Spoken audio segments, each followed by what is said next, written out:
अस्सलाम वालेकुम प्यारे बच्चों। पिछले वीडियो में हमने मुतमासिल अशकाल का मुशाहदा किए कि कौन कौन सी चीज़ें आपस में मुतमासिल होती है।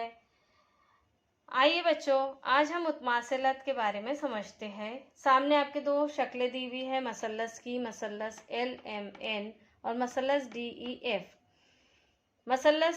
दो मसलस कब मुतमासिल हो गए? जब उनके इज़ला की लंबाई मसावी होंगी, उनके जावियों की पैमाइश भी मसावी होगी, जाविये मुतमासिल होंगे और तमाम रासेन एक दूसरे के एक से एक मुताबिकत रहेंगी, एक से एक मुताबिकत रखेंगे तमाम रासेन। तो आइए बच्चों, पहले हम देखते हैं शक्ल में L ये मुताबिकत रखता है D से, M ये मुताबिकत रखता है E से और N ये मुताबिकत रखता है F से। बढ़ते हैं हम जावियों की तरफ। जाविया L मुतमासिल रहेगा जाविया D के,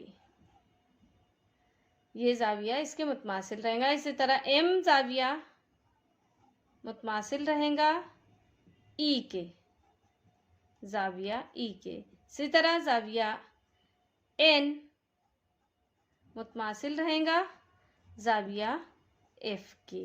ये हो गए जाविये के लिहाज से मुतमासिलत। तीसरे नंबर पर हम देखते हैं जिले LM, जिला LM, एक मसलस का एक जिला, दूसरे मसलस का एक जिला आपस में मुतमासिल रहेंगे।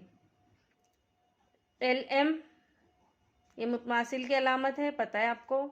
LM मुतमासिल रहेगा DE के, जिला DE के। इसी तरह से जिला MN मुतमासिल रहेगा जिला EF के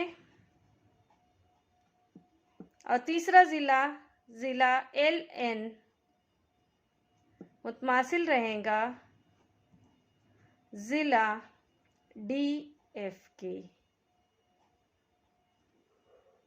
तो आया बच्चों समझ में कि मसलस के एक से एक मुताबिकत के लिहाज से ये दोनों मुसलस मुतमासिल है, जाविये इनके मुतमासिल है एक दूसरे से और जिले भी आपस में मुतमासिल है। तो इस तरह की शक्ल को हम कहेंगे कि ये दोनों मुसलस आपस में मुतमासिल है। जज़ाकल्लाहु खैर।